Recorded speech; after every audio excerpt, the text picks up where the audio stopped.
સુરતમાં ભાજપ નેતા અને પાટીદાર આગેવાન અલ્પેશ કથિરિયા ફરી વિવાદમાં આવ્યા છે. અલ્પેશ કથિરિયા તેમના ભાઈ સહિત 3 વ્યક્તિ વિરુદ્ધ સરથાણા પોલીસ મથકે ફરિયાદ નોંધાઈ છે. શું છે સમગ્ર મામલો, વિગતે વાત કરીએ. નમસ્કાર, વીટીવી ડિજિટલમાં આપનું સ્વાગત છે. સુરતમાં ભારતીય જનતા પાર્ટીના નેતા અને પાટીદાર સમાજના અગ્રણી અલ્પેશ કથિરિયા વિરુદ્ધ વધુ એક ફરિયાદ નોંધાઈ છે.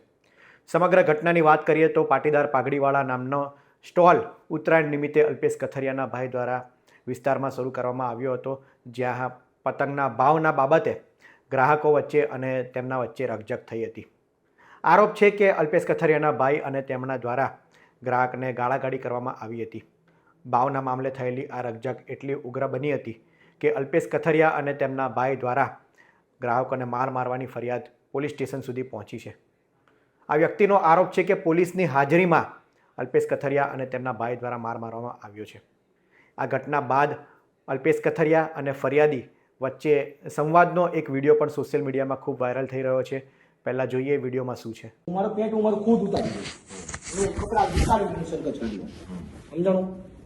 મારી હાથ ઉપાડ્યો, તમે મારી ઉપર હાથ ઉપાડ્યો, મેં વિડીયો ઉતાર્યો છે, પણ તમે કોઈ મેં તમને કોઈ ગાળ વિડીયો લેવાનો પણ એમ તમે આવ્યા છો એના તરફથી, હું ગમે એના તરફથી તારે આવ્યા છો વિડીયો લેવાનો ભાઈ ઓલા જાડા તારો ભાઈ વિડીયો હતા. લેજે લેવો વિડીયો તો મારો હું કેમ લે વિડીયો? મારો વિડીયો તમે ઉતાર્યો, મારે હું ઉતારવો પડે? ઉતાર લેવાય ને. એ તારા થોડો હિસાબ કરવાનો, મારે વિડીયો ઉતારવો તો ઉતાર લેવાય ને વિડીયો, તમારે ચાલુ કરી દેવાય. વિડીયો ઉતારો કોઈ ગુનો નથી. એવું? આપણે ક્યાં મારે એમ તું ગમે એનો ન ઉતારી મારો બધો. ભાઈ મારો પોતાનો ભાઈ વકીલ છે સાહેબ. અરે ભાઈ, તારો ભાઈ ભલે ને જજ હોય. હા, મારી પ્રાઇવસી છે, તું મારો વિડીયો હું કેમ ઉતાર? તમારી પ્રાઇવસી છે. આ લોકો શાંતિથી ને ઉભા હતા, ઓલા લોકો ગાળ બોલતા એક મિનિટ ખાલી બરાબર. એ લોકો મારો ગાળ બોલતા, બીજું કોઈ વાત નથી.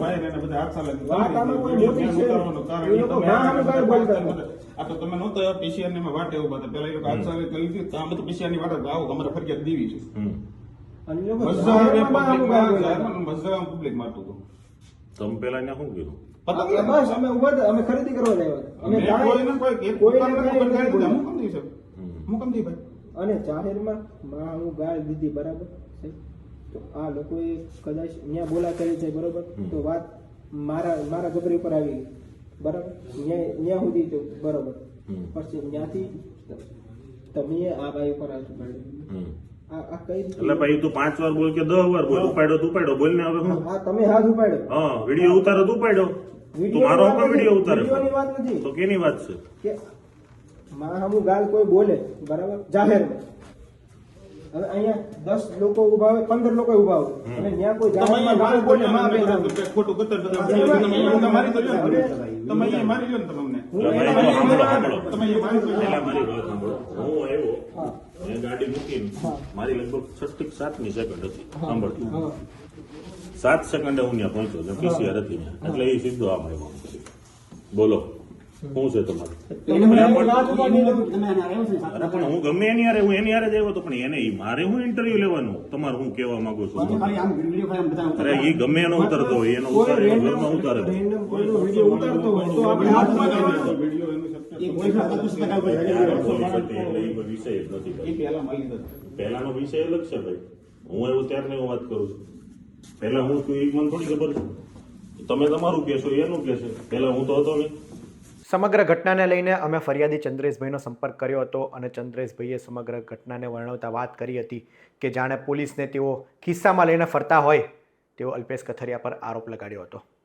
તેમણે કહ્યું હતું કે પોલીસની 4 થી 5 પીસીઆર વાન આવી જાય છે, પરંતુ પોલીસવાળા પણ તમાશો જ જુએ છે. અલ્પેશ કથિરિયા તેમના ભાઈને પોલીસનો પણ કોઈ ડર ન હોય તે પ્રકારની વાત તેઓ કરી રહ્યા છે. તેઓ કહી રહ્યા છે કે હું છોડાવવા માટે ઝઘડો શાંત પાડવા માટે વચ્ચે ગયો હતો, તો મને પણ અલ્પેશ કથિરિયાએ ફોન જૂટવીને મને લાફા મારી દીધા. વિડીયો શા માટે ઉતારે છે તેવું કહીને અલ્પેશ કથિરિયાએ મારામારી કરવાની શરૂઆત કરી હતી. તે પહેલા એ જણાવો કે સમગ્ર મામલો શું હતો? સમગ્ર મામલોમાં એવું છે કે આપણે ત્યાં અમે પતંગની ખરીદી કરવા ગયા. અમે કિરણ ચોક, અમે પાટીદાર પાઘડીવાળાના સ્ટોલ ઉપર અમે પતંગની ખરીદી કરવા ગયા. પતંગની ખરીદી કરતા જ અમે ત્યાં થોડીક વાર ઉભા રહ્યા. જોવામાં આવ્યું કે પછી ત્યાંથી એનાઉન્સમાં કોઈ એનાઉન્સ કર્યું, ગાળ 2-3 વાર ગાળ બોલ્યા. એટલે અમે એને એનાઉન્સ કરવા વાળાને ભાઈ જાણ કરવા કે ભાઈ સભ્યતામાં બોલો, થોડું સભ્યતા રાખીને ગાળું ના બોલો, કે અમારથી સવારથી થાકી ગયા છીએ એટલે અમારથી ગાળ નીકળી ગઈ છે. એવું જેટલી વાર થયું એટલે હું ત્યાંથી એ ભાઈએ માફી માંગી લીધી, કાંઈ ભાઈ હવે નહીં બોલાશે એમ કરીને માફી માંગીને અમે ડાયરેક્ટ બહાર વહી ગાર્ડ આવ્યા. શેના માટે બોલ્યા? હવે એમ એના અંદરો અંદર જ બોલતા હતા, પણ એના ઉસ માયક સ્પીકર સામે હતું ને એટલે એના વાત થઈ ગઈ, સમજાણું, ગાળ બોલાઈ ગઈ કે અમારથી અમે અમારા અંદર વાત કરતા હતા એટલે સ્પીકરમાં ગાળ બોલાઈ ગઈ છે. એટલે મેં કીધું ભાઈ અહીંયા કોઈ લેડીઝ નીકળે છે, તમે અંદર ઉપર સ્પીકરમાં ગાળ બોલવામાં ધ્યાન રાખો. હા, પછી ત્યાંથી નીકળવા લાગ્યો એટલે ત્યાં આપસમાં ઝઘડો થવા લાગ્યો એટલે મેં બધા છૂટા પડાવવા ગયા. એટલે પછી મેં પીસીઆર કંટ્રોલ રૂમમાં ફોન કરી દીધો. મેં કીધું ઝઘડો થાય છે ને તમે આવો. પીસીઆર આવી ગઈ એટલે અલ્પેશ કથરિયા અને તેનો ભાઈ બંને ત્યાં સ્થળ ઉપર આવી ગયા. એટલે એની બધા ઝપાઝપી કરવા માંડ્યા. પોલીસ તંત્ર ખાલી જોતું રહ્યું અને પોલીસ તંત્રએ કોઈને કાંઈ વસ્તુ કીધું નહીં. મેં કીધું કે અલ્પેશ કથરિયા મારે છે તો પોલીસ વાળાને કીધું આ બચાવો. એટલે મેં મારો વિડીયો ચાલુ કર્યો કે આ પોલીસ વાળા કોને મારતા હતા? ત્યાં બીજાને મારતા હતા. મને 2-3 ગાળો દીધી કે પોલીસ વાળાને કીધું મને ગાળ બોલે છો તમે, કોઈ આને કેમ કોઈને જવાબ દેતા નથી. એટલે મેં મારો વિડીયો ચાલુ કર્યો. એટલે વિડીયો ચાલુ કરીને મારો મોબાઈલ ચોંટી લીધો. ચોંટીને મને 2 લાફટ મારી લીધી. એટલે પોલીસ વાળાને મેં કીધું મને બચાવો. પછી પાછળથી એનો ભાઈ અલ્પેશ કથરિયાનો ભાઈ આવીને મને મારા વાળ પકડીને નીચે જમીન પર સુવડાવી દીધો ને મને ટીકા પાટુનો માર માર્યો. અલ્પેશ કથરિયાએ પછી મારો ફોન આંચકી લીધો ને પછી ઘટનાસ્થળ ઉપર 5 થી 6 પીસીઆર ને ભેગી થઈ ગઈ. એટલે પીસીઆર વાળાને કીધું મને મારે છે તમે કેમ બધા જોવો છો કે તમારથી તમે પાવર એ તમારે કરતા ઓછો પાવર એનામાં હશે એટલે તમે જોઈ રહ્યા છો. એટલે મેં મારો ફોન હું વારંવાર કાઢતો હતો. મારો ફોન એ જોટવાનો પ્રયત્ન કરીને 4 થી 5 વાર મારો ફોન જોટી લીધો. હા, પછી મને મારો કોલર ને મારો વાળ પકડી મને એના પીસીઆર માં બેસાડ્યો કે આ લુખ્ખાને લઈ જાઓ ને આમને તેમ. મેં કીધું મારો શું વાંક છે અને તમારી પાસે શું હોદ્દો છે? અને તંત્ર બધું જોતું રહ્યું. મને માર માર્યો ત્યાં સુધી તંત્ર બધું જોતું રહ્યું. પોલીસ તંત્ર કોઈએ મારો બચાવ કરવા મારી પાસે કોઈ નથી આવ્યું. ત્યારબાદ તમે ફરિયાદ ક્યારે નોંધાવી? ફરિયાદ ગઈ રાતે હું પીસીઆરમાં મને બેસાડ્યો એટલે મેં કીધું મારે ફરિયાદ દેવી છે, મને પોલીસ સ્ટેશને લઈ જાઓ. મેં સરથાણા પોલીસ સ્ટેશનમાં એ જ રાતે મેં ફરિયાદ કરી. તો હવે તમારી શું માંગ છે? મારી માંગ એમ જ છે કે અત્યારે જો આ પોલીસ તંત્રના વચાળે મને મારતા હોય તો મારે અત્યારે શું કહેવાય ન્યાય જોવે છે. બસ મારે બીજું કોઈ વસ્તુ કે તંત્રના વચાળે મને મારી લાગે તો આવનારા દિવસોમાં ગમે ત્યારે મારી ઉપર આવું ખાર રાખીને ગમે ત્યારે મારી લે. કોઈને પોલીસનો કોઈ ડર જ નથી કે પોલીસ તંત્ર એના ખીચામાં લઈને ફરે છે એવું મને લાગે મને અત્યારે. આભાર ચંદ્રેશભાઈ અમારી સાથે જોડાવા બદલ. સમગ્ર મામલો સરથાણા પોલીસ સ્ટેશનમાં પહોંચ્યો છે અને સરથાણા પોલીસ મથકે અલ્પેશ કથરિયા, તેમના ભાઈ અને અન્ય એક વ્યક્તિ વિરુદ્ધ મારામારીનો સહિતની અન્ય કલમોનો ગુનો નોંધાયો છે. હાલ પોલીસ એ ગુનો નોંધીને તપાસ કરી रही है. तारीख 14/1/2026 को उत्तरायण के दिन सरथाना पुलिस स्टेशन के विस्तार में किरण चौक के पास एक पतंग के स्टॉल में मारामारी का घटना सामने आया है. उसमें जो फरियादी है उनका नाम चंद्रेश भाई भालिया है जो कि LH रोड वराछा के रहने वाले हैं और समा वाला जो है वो अल्पेश कथरिया है और उनके एक भाई है और एक अन्य व्यक्ति है.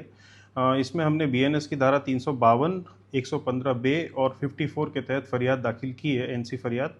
और इसमें लड़ाई जो हुई थी वो बेसिकली पतंग के प्राइस को लेके कुछ बोलाचाली हुई थी. उसके बाद दोनों के बीच में लड़ाई हुआ था. इसमें PCR कॉल हुई थी और उसके बाद इसमें फरियादी ने फरियाद दाखिल कराया और इसको फरियाद हमने लिया है. આ મામલે અમે અલ્પેશ કથરિયાનો પણ સંપર્ક કરવાનો પ્રયાસ કર્યો હતો પરંતુ અલ્પેશ કથરિયાનો સંપર્ક થઈ શક્યો નથી. ત્યારે આગામી સમયમાં પોલીસની તપાસમાં શું સામે આવે છે, શું અલ્પેશ કથરિયાની પોલીસ ધરપકડ કરે છે કે કેમ, આ મામલે આગામી સમયમાં શું થાય છે તે જોવું રહ્યું. આવા જ ઇન્ફોર્મેટિવ વિડીયો માટે VTV ડિજિટલ સાથે જોડાયેલા રહો. ધન્યવાદ.